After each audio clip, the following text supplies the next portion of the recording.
एक दिन मैं घर में अकेली थी। आनंद पढ़ाने के लिए गए हुए थे और मैं नहा रही थी।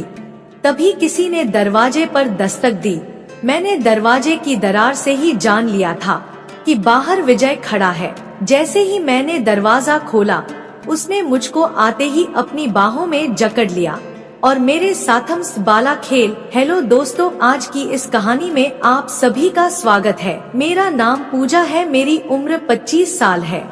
मैं दिखने में बहुत सुंदर और खूबसूरत हूँ और गरीब परिवार से ताल्लुक रखती हूँ। जब मेरी शादी की उम्र हो गई तो मेरे पापा मेरे लिए रिश्ता ढूंढने लगे। मुझे जो भी रिश्ते वाले देखने को आते हो बड़ी बड़ी मांग करते और दहेज भी मांगते। मेरे पापा के पास इतने पैसे नहीं थे कि वह यह सब मांगे पूरी कर सके, इसीलिए उनको ना चाहते हुए भी मना करना पड़ता। फिर एक दिन एक आदमी एक रिश्ता लेकर आया। उसने शादी के लिए कोई मांग नहीं की और दहेज के लिए भी मना कर दिया। यह सब सुनकर पापा ने शादी के लिए हाँ कर दी। मजबूरन मुझे उनसे शादी करनी पड़ी। मेरे पति का नाम आनंद था, वह किसी स्कूल में पढ़ाते थे। मैं अपने पति आनंद की दूसरी पत्नी थी। मेरे पति आनंद की एक शादी पहले ही शादी हो चुकी थी। उनकी पहली पत्नी का नाम रीमा था। रीमा के उन दिनों तक जब कोई औलाद नहीं हुई तो आनंद बहुत उदास रहते थे, लेकिन उन्होंने शादी की। बाद में अचानक रीमा पेट से हो गई तो आनंद के मन की बात मन में ही रह गई। जब उनके घर बेटे ने जन्म हुआ तो आनंद की खुशी का ठिकाना ना रहा। लेकिन यह खुशी ज्यादा दिनों तक नहीं रही, क्योंकि जब आनंद का बेटा 7 साल का था तभी अचानक रीमा बीमार हुई और चल बसी। उस समय घर संभालने की समस्या सामने आ गई। सब लोग कुछ समझ नहीं पा रहे थे कि कैसे क्या करें। अभी उसके बेटे की उम्र काफी कम थी, लेकिन पड़ोसी दूसरी शादी करने की राय देने लगे तो उन्होंने एक पल भी देर नहीं लगाई। 25 साल की उम्र में मुझको दुल्हन बनाकर घर ले आए। उस समय आनंद की उम्र 40 पार कर चुकी थी। शादी तो उन्होंने मुझे कर ली, लेकिन असल जिंदगी में इसकी सच्चाई तो कोई मुझसे पूछे भी। मैं जवानी से भरी थी। आनंद मुझको देखते ही उनकी आंखें चमक उठती। कभी कभी वह मुझको देखते ही इतने बेताब हो उठते हैं कि खाने पीने तक का भी इंतजार करना उनके लिए मुश्किल हो जाता। आनंद बेचैनी से मुझको अपने पास खींच लेते और भूखे बालक की तरह मचलने लगता। मैं कितना भी मना करती रहूं, लेकिन वह मुझे अपनी बाहों में भरकर मुझे प्यार करने लगते। लेकिन उन्हें उतना सब्र नहीं था जितना होना चाहिए था। अचानक वह बेचैन होकर टूट पड़े, लेकिन पल भर बाद ही उनकी मर्दानगी मेरी जवानी की गर्मी के सामने घुटने टेक देती। कुछ ही देर की छेड़खानी के बाद बस एक तरफ होकर एक और लुढ़क जाते। फिर उन्हें जाने कब गहरी नींद आ जाती और वह सब कुछ छोड़ कर सो जाते कि लेकिन प्यासी इच्छा की आग से तड़पती हुई मैं कभी कभी सारी रात करवटें बदलती रह जाती थी। हरदम लगता जैसे बदन पर चींटियां रेंग रही हो। मैं चरित्रहीन नहीं थी, लेकिन मन की तड़प और तन की भूख मिटाने के लिए मुझे धीरे धीरे रास्ता बदलने पर मजबूर कर दिया। आखिर में भी यह सब कब तक सहती। हमारे घर के पड़ोस में एक लड़का रहता था। उसका नाम विजय था।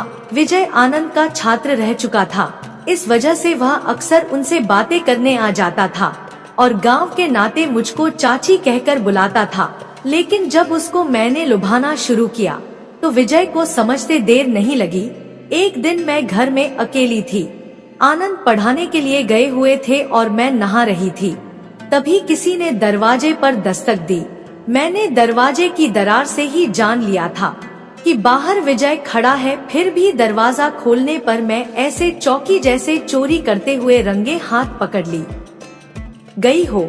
मैं मुंह पर हाथ रखते हुए बोली, तो तुम हो? मैं इतनी देर से पूछ रही हूँ। बोल भी नहीं सकते थे कि मैं हूँ। विजय ने अंदर आते हुए पूछा, क्या बात है चाची, मेरा आना आपको अच्छा नहीं लगा? बोलते विजय की नजर जब मुझ पर पड़ी तो वह था मुझे देखता रह गया। मैं उस समय नहा रही थी और यही वजह थी कि मैं उस समय साड़ी के नीचे कुछ भी नहीं पहन रखा था, जिस पर चिपके हुए गीले आंचल ने उस समय विजय को मदहोश कर दिया। वह फटी आंखों से मुझको देखा ही रह गया। मैंने बनावटी गुस्से से कहा, इस तरह क्या देख रहे हो, बड़े बेशर्म हो तो। तुम थोड़ी देर बैठो, तब तक मैं नहा करके आती हूँ। इतना कहकर मैं फिर से नहाने चली, लेकिन विजय ने मेरा हाथ पकड़कर रोक लिया।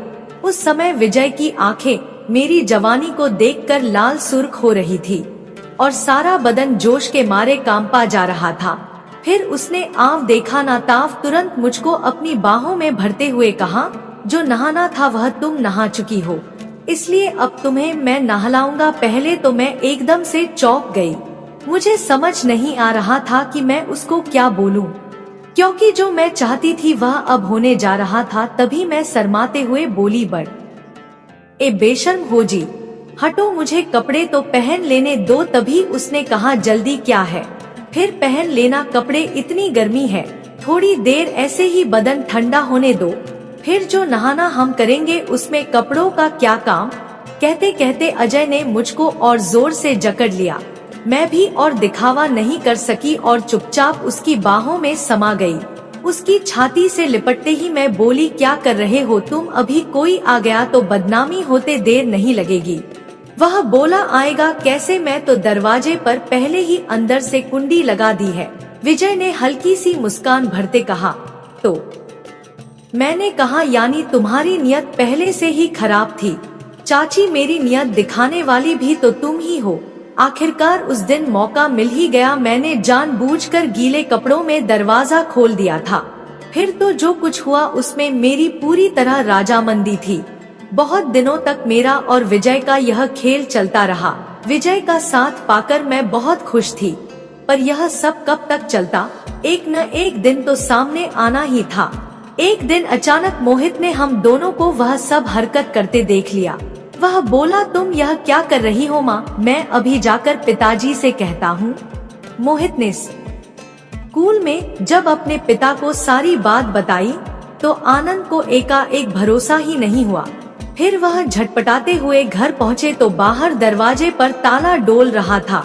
उन्होंने विजय के घर जाकर पूछ तो पता चला कि वह भी गायब है।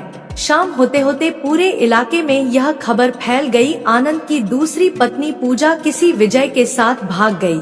लेकिन किसी को ताज्जुब नहीं हुआ, जैसे सब पहले से ही जानते थे कि आनंद ने गलती की, इस उम्र में इतनी जवान लड़की के साथ घर बसाया है तो एक दिन तो ऐसा होना ही था। इधर मैं और विजय एक दूसरे शहर में आ गए थे। हम दोनों एक दूसरे से प्यार करते थे, इसलिए हम दोनों ने शादी कर ली और अपनी नई जिंदगी शुरू कर दी। और अब हम दोनों एकदम पति पत्नी की तरह रहते हैं। मैं अजय का साथ पाकर अब मैं बहुत खुश थी और अब मुझे वह सब सुख मिल रहा था जो कि एक पत्नी को अपने पति से चाहिए। तो दोस्तों, कहानी अच्छी लगी हो तो लाइक करके चैनल को सब्सक्राइब जरूर करें। मिलते हैं अगले वीडियो में, तब तक के लिए love you and take care.